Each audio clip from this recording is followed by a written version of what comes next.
Aziz izləyicilər. Bax, beləsinə bir evdə işləmişəm.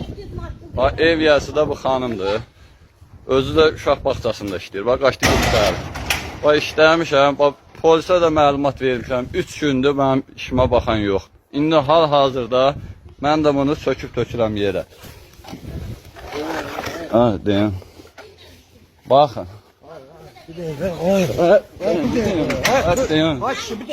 Onun hamısı söküb tökəcəm yerə. Ha, söküb tökməni sonra söyləyəsən. Gəlmişəm, sənin həyətində işləyirəm. Sənin materialını mən almalıyam. Material bilmirsən, nə material? Əlcəkdir, almalısan. Fibradır, almalısan. Matandır, almalısan. Soruş da, bax, onun qonşunun hamısı ağla işi gördü. Hamısı... Ay, sağ ol.